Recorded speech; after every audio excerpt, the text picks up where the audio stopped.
आपसे पूछना चाह रहे हैं, कितना समाज कर पाया है किसी भी कार्य को पूरा, या केवल एक लीक को पीटते आ रहा है? नहीं, सवाल इस बात का नहीं है समाज कितना कर पाया।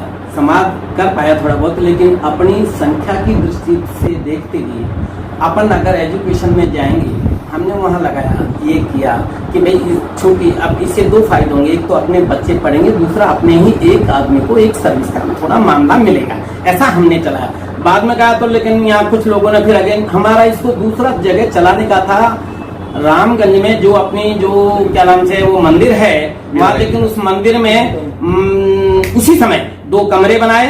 2 कमरे बनाने के बाद में गेम्स का रख दिया, वहाँ बच्चों को रहने के लिए भी इनकार कर दिया। वहीं के लोग या वहीं के जो उत्तराधिकारी थे, अथवा जो उत्तराधिकारी नहीं कहे, जो चलाते थे, ये मैं जानता हूँ। मैं वहाँ घोड़लिया के वो रमेश जी आए, उन्होंने नहीं रहने दिया। मैं वहाँ से हट गया था, तो मैंने मेरे मकान में उसको 2 साल के लिए रखा। शायद आप खुद बोल रहे हैं कि आप बहुत सी संस्थाओं से जुड़े हो। हाँ, हर संस्था में चलता है ऊंच नीच थोड़ा स्थिति आप जो पूछना चाहते हो उसके संदर्भ में डायरेक्ट ये है कि अपना समाज और समाज से काफी संख्या में कम है। अगर अपन देखेंगे तो अपनी तोहिनी होगी, ये नहीं कह रहा हूं, लेकिन आज जैसे अभी जैन समाज का जैसे चल रहा है, शायद आपकी जानकारी में होना चाहिए, विद्युत वहाँ जो विद्याधर नगर के बाद में अभी मालवीय नगर में बन रहा है, वहाँ एजुकेशनल काफी जैसे बढ़ गए हैं। अपन उन लोगों के साथ में बढ़ सकते नहीं बढ़ सकते, ये नहीं कह रहा हूँ, लेकिन कह ये रहा हूं कि अपन को बहुत बहुत प्रयास करना पड़ेगा। और भाई लोग इस जिम्मेदारी किसकी है? चलो हम तो इस पे आते हैं, ये सब संक्षिप्त में बात कर रहे हैं आज। जिम्मेदारी किसकी है? हमारी पीढ़ी की या आपकी पीढ़ी की? ये तय करना होगा। कोई किसी भी चीज को अगर आप समझते होंगे, किसी चीज को आगे ले जाना होगा, तो किसी न किसी की जिम्मेदारी भी तय करनी होगी। जिम्मेदारी तय करने के लिए अगर सब अपन एक साथ बैठे तो जिम्मेदारी तय की जाती है। केवल जिम्मेदारी तय करने से कुछ नहीं होता है। जब आप लोग आजकल के नवयुवक हमारे साथ बैठ ही नहीं सकते, ये नहीं कह रहा हूँ, लेकिन जब नवयुवक बैठते ही नहीं है क्योंकि उनके पास में समय नहीं है। शायद हम आपको बीच में रोक रहे हैं, हमारी जानकारी के हिसाब से शायद जयपुर में आज 12 अध्यक्ष है, और 12 के अध्यक्ष शायद 1 या 2 को छोड़ दें तो नवयुवक ही है। सब आप ही के साथ है, ऐसा नहीं नवयुवक नहीं बैठ रहा, तो नवयुवक बहुत आ गया। अगेन हम इसका प्रयास करेंगे, आपको बिल्कुल वादा करते हैं। अगर मान लीजिएगा बैठना चाहेंगे बैठेंगे तो हम उनको पूरा हमारा ज्ञान भी देंगे और हम उनके साथ में रहेंगे, तन मन धन से पूरा सहयोग भी। नहीं, हम आप ही की बात को आगे कर रहे हैं। नवयुवकों को भी देखना होगा जो सामाजिक मंच पर बैठा है, इन बरगदों के पेड़ों की छांव उन्हें भी लेनी होगी, इनके अनुभव से उन्हें भी सीखना होगा। केवल किसी भी कार्य को पूरा करने के लिए लगन से ज्यादा मेहनत और उसमें धार्मिकता होना बहुत जरूरी है। बाबू, आप बार बार जो कह रहे हो, समाज को आप 95 से देख रहे हो, लेके चले हो, समाज के लिए किया है, ये पर्याप्त है कि आपने आपके नेतृत्व में जो भी किया वो पर्याप्त है, या कुछ और करना था आपको, बाकी रह गया कुछ? पर्याप्त भी है और करने की इच्छा भी है, लेकिन स्वास्थ्य की वजह से मैं आपको बताता हूँ, तो ये कोरोना हो गया, इसकी वजह से 2 साल डिले हो गए। जयपुर आना जाना हुआ नहीं। जब तक सबसे मिलेंगे नहीं, बैठेंगे नहीं, बात करेंगे नहीं, ये बात वापस वही आ गई। जब तक आप सब सामूहिक रूप से बैठोगे नहीं, तब तक समाज आगे चल नहीं पाएगा। समाज को ये आपसे पूछ रहे हैं, हम आपसे। ऐसा मैं एक बात बताऊँ, आप जो कह रहे हैं ये बातें जो आप कह रहे हो, और समाजों की बातों में और हम अपने समाज की बात में बहुत फर्क है। रात और दिन का फर्क है। रात और दिन का क्यों है? उनके पास में आर्थिक संपन्नता भी खूब है, और उनके पास में एक 2 विदेशों में ज्यादा जो रहते हैं ऐसा में, इसलिए उनके पास में जो ऐसा में जो सोर्स आने का बहुत ज्यादा है। हम ये कह रहे हैं आपसे कि बहुत से नहीं, हर देश में 1-2 बंधु विजय के रहना है। व्यक्तिगत रूप से अभी हमारे पड़ोस में बैठे हुए कह रहे हैं कि व्यक्तिगत रूप से समाज में, आप लाहौर से आए, बता लाहौर से है ना, आप लाहौर से आके 3 दुकान के मालिक हैं। आज आप चोमू में एक अच्छा खासा स्थापित नाम है, तो समाज ने तरक्की तो की है, समाज आगे तो चला, लेकिन इस तरक्की को सामूहिकता से ना देके व्यक्तिगत तरक्की तो की है। हम आपसे बात कर रहे हैं कि कौन कहाँ है, इससे ज्यादा हमारी अपनी समाज को वर्तमान परिप्रेक्ष्य में जो भी जयपुर समाज में चल रहा है, उसके लिए समाज कैसे कुछ करे कि समाज का नाम हो, समाज आगे बढ़े और समाज और वैसे समाज के साथ खड़ा हो सके। मेरी दुकान पर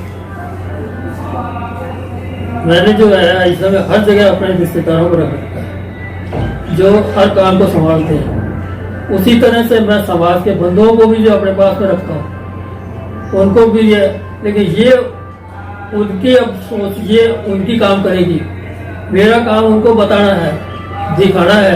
अब करने के लिए तो उनको ही करना पड़ेगा, वो ही समझ सकेंगे। ये बहुत बड़ी बात कही बोला है आज इन्होंने कि समाज बंधुओं को साथ लेना होगा। इन्होंने अपने प्रतिष्ठानों में अपने आसपास समाज के लोगों को अवसर दिया है। ये जो अवसर देने का जो है ये सब समाज बंधुओं में होना चाहिए कि हमारे यहाँ हम समाज बंधुओं को अवसर दें। हम बार बार एक चीज अभी भी क्लियर नहीं कर पा रहे हैं कि समाज चल कहाँ रहा है, किस दिशा में चल रहा है, और अगर सही चल रहा है तो उसकी स्पीड कैसे बने, और अगर आपको लगता है कि उसकी दिशा चेंज होनी चाहिए तो कैसे। समाज चेंज कैसे हो, ये मैं इस बारे में कहना चाहूंगा।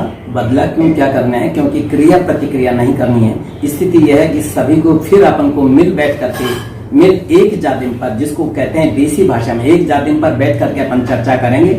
कुछ विचार अपने अपने हो सकते हैं, विचार सब सुनेंगे, फिर बुजुर्गों के विचार, फिर जो विचार सामूहिक रूप से तय करें, और आज के नवयुग जो विचार तय करें, क्योंकि दिशा नवयुग को ही आगे बताइए हमें। ये बिल्कुल सही है। आप बोल रहे हो आपने 95 से कर रहे हैं, ऐसी कोई जगह, ऐसा कोई मंच, ऐसी कोई धरातल जब आप जैसे अनुभवी समाज के जिनके पास बहुत अनुभव है उनके बैठने का कोई जगह, उनके बैठने के कोई मंच है समाज में?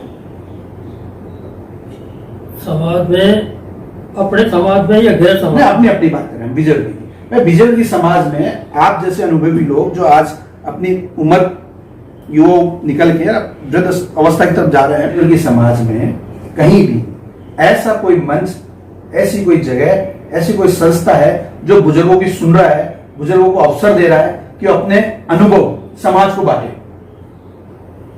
ऐसा है, देखो अभी जिन कामों की कमी थी वो पूर्ति की गई है। आगे भविष्य में इस बात के लिए देखो ध्यान रखा जाएगा। अभी इस मामले में जो ऐसा में जो आप पूछ रहे हो ना, उसमें अपन उस पिछड़े हुए अभी, जब तक उसमें आगे नहीं बढ़ेंगे तब तक जो अभी थोड़ा सा परेशानी है।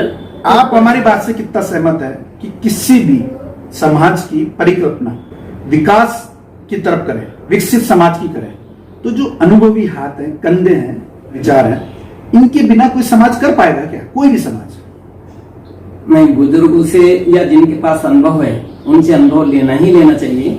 फिर पुनः यही बात है कि एक साथ बैठ कर ये पूरे समाज सुने, ये पूरा समाज सुने। अगर एक जगह कि बैठ आपको अनुभवों को लेना होगा, आपको ग्रहण करना होगा। निश्चित मानेगा कि हर व्यक्ति के अपने कोई कोई उच्च विचार ऐसे होंगे जो समाज को बहुत अच्छी दिशा में ले जा सकते हैं। ये तयशुदा वाली बात। ये आपको एक बार फिर सुनना होगा, समझना होगा कि आपको एक साथ बैठना होगा, युवाओं को आगे बढ़े, ऊर्जावान युवा जो समाज को आगे ले जाना चाहते हैं वो सब भी इसको देखे। बिगड़ अनुभवी व्यक्तियों के, बिगड़ अनुभव हाथों के समाज विकास नहीं कर सकता। संदर्भ में बता दूं, आपके विजयवर्गीय समाज के बच्चे इतने अच्छे अनुभवी है, इतने अच्छे कि उनकी परिकल्पना यदि दूसरे समाज के बच्चों से की जाएगी तो आपके समाज के बच्चे बहुत अच्छे नहीं। उनको साथ की बात से आप उनको साथ बैठाया जाए, साथ बैठाया जाए। कौन बैठाया जाए? कौन बैठाएगा? वो तो समाज ही बैठाएगा। समाज कौन? समाज कौन है? कौन बैठाएगा? बच्चे अपन से यूं आजकल है कि वो ये समझते हैं कि साथ बैठने से वो अपना समय का बर्बादी मानते हैं इस काम से, क्योंकि वो विचार दूरियां कौन खत्म करेगा? अगर आपकी बात पे बात, हम डायरेक्ट आप पे आते हैं, ये दूरियां कौन खत्म करेगा? अगर आप दूरियां तो अपन ही करेंगे और कौन करेगा? ये बस बुजुर्ग और ये हम ही करेंगे। लेकिन बुजुर्गों की स्थिति आप जानते हैं कि वो कितने परिपल गए, कितने जैसे आप जो मान लीजिएगा 80 अबो में, हम अभी सभी इसी में चल रहे, अभी हम नहीं। आपने जैसे कहना पता राज बहादुर जी वगैरह हमारे सब हैं, ये भी सब 80 से ऊपर में ही चला रहे हैं। थोड़ा सा समाज को एक बार, लेकिन समाज को बैठना होगा। मैं आपकी बात से पूर्णतः सहमत। समाज को एक बार निवेदन करते हैं हम इसी चैनल के माध्यम से, एक बार इन सब हमारे जो अनुभवी हाथ है, बुजुर्ग हैं, जिनके पास पर्याप्त अनुभव है समाज को ऊपर शिखर तक पहुंचाने का, इन सबको एकत्रित करें, इन सबको एक साथ जाजम पे लेके आए और एक ऐसा मंच दे जिससे समाज युवा इनसे सीखे। जय हिंद, जय विजय। संदेश युवाओं के लिए संदेश। अंत में आपसे एक चीज, आप बार बार बोल रहे हैं युवाओं को साथ देना है, युवाओं के लिए कोई संदेश, महिलाओं युवाओं के लिए? मैं युवाओं को से निवेदन करना चाहूंगा कि वो थोड़ा सा समाज का ध्यान रख करके समाज में अपना जितना भी उपयोगी अपना दिमाग दे सकते हैं वो देवें। और समाज के साथ जुड़ने का मतलब ये है कि समाज की गतिविधियों में जितना उपयुक्त वो समझते हैं भाग लेवे और अपने अच्छे विचार उनको देवे। आप बताएं बाबूजी, युवाओं के लिए कोई संक्षिप्त में 2 बातें। आज के युवाओं का स्थिति इस तरह की है कि उनको पढ़ाई से ही फुर्सत नहीं मिलती है। आप कहते तो उनको इधर लाए उधर लाए, बताओ पढ़ने में उनका ज्यादा ध्यान देता है। आज युवाओं को साथ लाते हैं, नहीं लाते हैं तो भाई आप साथ नहीं लाए, और साथ लाते हैं तो उनकी पढ़ाई में डिस्टर्बेंस होता है। तो ये थोड़ा सा जो है इस समय भी थोड़ा चलना पड़ेगा, इसमें समय थोड़ा सा और बर्बाद करना पड़ेगा अपने को, ताकि वो भी थोड़े से परिपक्व हो जाएं। वो जब सर्विस लाइन में आ जाएंगे निश्चित रूप से वो समाज से जुड़ेंगे, इसमें तो रह नहीं। वो क्योंकि पढ़े लिखे हैं, समझदार हैं, कोई वैसे तो है नहीं, तो वो पढ़ने के बाद में जो है निश्चित रूप से समाज से जुड़ेंगे। इसमें थोड़ा सा समय लगेगा इस समय भी। आज हमारे साथ जो ये लोग बैठे हैं, इनका एक ही विचार है, युवा और बुजुर्ग ये 2 पहिए हैं, ये दोनों मिलकर एक गाड़ी को चलाएं, समाज ऊपर जाएगा, तरक्की करेगा। जय हिंद, जय वीर।